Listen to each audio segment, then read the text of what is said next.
तो एक नया आर्ट बोर्ड क्रिएट कर रहे हैं बिजनेस कार्ड के लिए। सबसे पहले नाम देंगे ऊपर बिजनेस कार्ड। अच्छा, ये नाम आप बाद में भी दे सकते हैं, पहले भी दे सकते हैं। बेहतर ये होता है जब आप प्रॉपर काम कर रहे हैं तो आप नाम आप आगे आ जाए ताकि आपको नज़र आ जाए। वहाँ से नज़र आ रही है स्क्रीन? ठीक है, चलें। बिजनेस कार्ड नाम आपने पहले देना है जब प्रॉपर आप काम कर रहे हो। तो बिजनेस कार्ड मैंने लिखा। फॉर एग्जांपल मैं बिजनेस कार्ड बना रहा हूँ अपने लिए ही। तो फॉर एग्जांपल मैं अपना खुद का क्लाइंट हूँ मिसाल के तौर पे। तो एक प्रॉपर तरीका ये होता है कि जब आपको जिसने काम दिया है उसका नाम लिखें। जैसे बिजनेस कार्ड बना रहे हैं तो बिजनेस कार्ड लिखा, और जिस बंदे ने काम दिया है क्लाइंट ने उसका आप नाम लिख दें। इससे क्या होगा, अगर आप एक वक्त में ज़्यादा काम कर रहे हैं तो प्रॉपर आपका काम जो है अरेंज होगा। यहाँ पर नाम दिया। अच्छा, जो आप डिज़ाइन बनाएंगे जो प्रिंट होने होते हैं उसमें आपने प्रोफाइल हमेशा प्रिंट वाली रखनी होती है, और ये प्रिंट सेट होना भी चाहिए। ठीक है, अगर आपका कुछ और सेट हो, वेब हो, डिवाइसेस हो, तो आप उसको चेंज करके प्रिंट में कर लीजिएगा। Number of art boards define कर रहे होते हैं कि आप अभी जो डॉक्यूमेंट बनाएंगे उसमें कितने आर्ट बोर्ड्स होने चाहिए। अगर आप 2-3 कर देंगे तो उतने ही आर्ट बोर्ड यहाँ पर बनेंगे। बिजनेस कार्ड अगर आपने फ्रंट बैक बनाना हो तो 2 आर्ट बोर्ड आप सेट करेंगे। अगर सिंगल साइड आपने बनाना है तो 1 आर्ट बोर्ड आप सेट करेंगे। फिलहाल मैं 1 ही सेट कर रहा हूँ। उसके बाद स्पेसिंग का ऑप्शन है जो कि इस वक्त अभी डिसेबल है।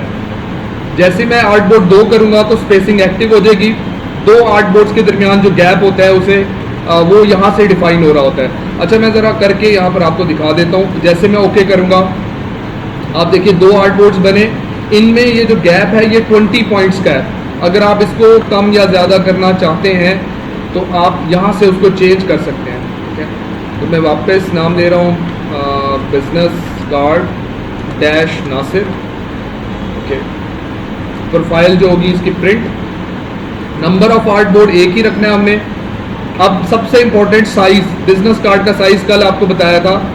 आपने यहाँ पर अगर आप क्लिक करेंगे आपको बिजनेस कार्ड का साइज नहीं मिलेगा, आपने खुद सेट करना है। सबसे पहले यूनिट ऑफ मेजरमेंट आपने इंचेस सेट करने हैं। उसके बाद विड्थ में आपने लिखना है 3.5 और हाइट में आपने लिखना है 2।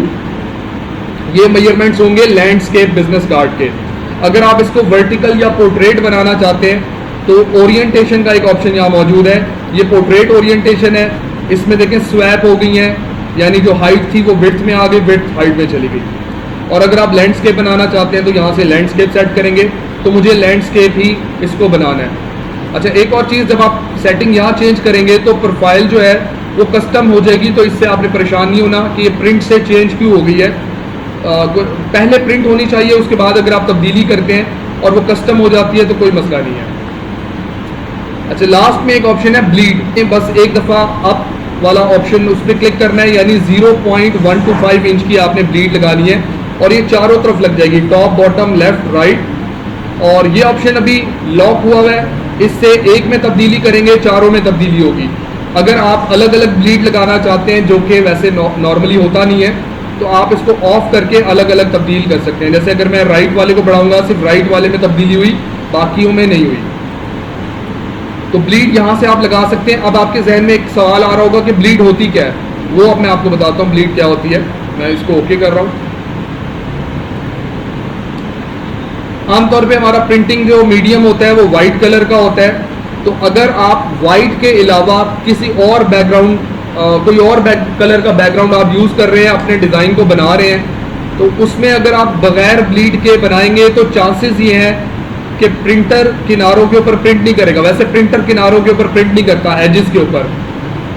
और दूसरा मसला ये आ सकता है कि कटिंग अगर गलत हो जाए तो उसमें डिज़ाइन की फिनिशिंग ख़राब हो सकती है। मतलब डिज़ाइन को किनारों तक, जैसे हमारा ये फिनिश्ड कार्ड साइज़ है, इसमें ये जो रेक्टेंगल आप देख रहे हैं बिल्कुल एज तक आ रही है। ये क्यों आ रही है? क्योंकि इसको ब्लीड के साथ बनाया गया। बगैर ब्लीड के बनाएंगे तो चांसेस उसमें हो सकते हैं कि यहाँ पर क्या होगा, एक्चुअल जो साइज़ हमारा ये है ना बिजनेस कार्ड का, प्रिंटर किनारे छोड़ देगा तो इससे क्या होगा, यहाँ पर एक वाइट कलर का बॉर्डर बन जाएगा। डिज़ाइन हमारा एक्चुअल इतना होगा, लेकिन जो रेक्टेंगल हमने बनाई होगी वो यहाँ तक आ रही होगी। ठीक है, या फिर अगर कटिंग गलत हो जाती है थोड़ी सी तो उससे भी ब्लीड हमें बचाती है। तो इन शॉर्ट के डिज़ाइन की फिनिशिंग अच्छी आए, फाइनल जो साइज़ होगा वो अच्छे तरीके से हो, तो हम ब्लीड को यूज़ करते हैं। तो अब देखिए मैंने ब्लीड लगाई है, इसमें 0.1 1 to 5 इंच की चारों तरफ लग चुकी है, इधर भी इधर भी इधर भी। अगर आप अपना कार्ड वाइट बैकग्राउंड के ऊपर बना रहे हैं, ठीक है, और आप डिज़ाइन एलिमेंट्स को यूज़ नहीं कर रहे, तो आपको ब्लीड लगाने की ज़रूरत नहीं है।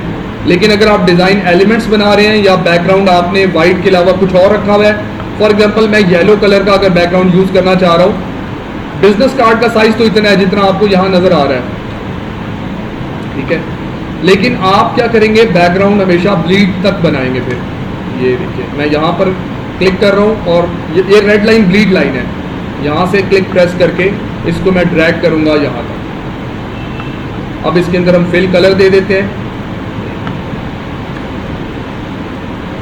ये होगा, ये जब प्रिंट हो जाएंगे तो इसके बाद यहाँ से कट हो जाएगा, तो किनारे जो है वो बहुत अच्छे आएंगे। तो आई होप ब्लीड का कॉन्सेप्ट आपको समझ आ गया। फिलहाल जो मैं कार्ड बना रहा हूँ ना, वो वाइट बैकग्राउंड के साथ ही बना रहा हूँ, तो इसलिए अभी ब्लीड की कोई इतनी ज़्यादा ज़रूरत हमें नहीं होगी, तो लगी हुई तो है। अच्छा, ब्लीड लगाने के बाद एक आपने काम और करना होता है, सेफ मार्जिन लगाने होते हैं। तो आप रेक्टेंगल टूल लेकर क्लिक करेंगे, आपके सामने ये विंडो आएगी। विड्थ आपने टाइप करनी है 0.125 इंच, जितनी ब्लीड आपने लगाई है उतना आपने सेफ मार्जिन भी लगाना है, 0.125 इंच। जैसे मैं ओके करूँगा, एक छोटा सा स्क्वायर बन जाएगा। इसमें से स्ट्रोक मैं रिमूव कर दूंगा, क्योंकि स्ट्रोक आउटसाइड पे लगता है, जिससे साइज इसका चेंज हो जाएगा। इसको उठाकर मैं यहाँ रख रहा हूँ। कीबोर्ड से कंट्रोल R प्रेस करेंगे, हमारे पास रूलर्स आ जाएंगे। रूलर्स पर से गाइड लाना है, एक गाइड आपने यहाँ लगाना है और एक गाइड आपने यहाँ लगाना है। फिर इस शेप को मूव कर लेंगे, दूसरे कॉर्नर पर रखेंगे बिजनेस कार्ड के।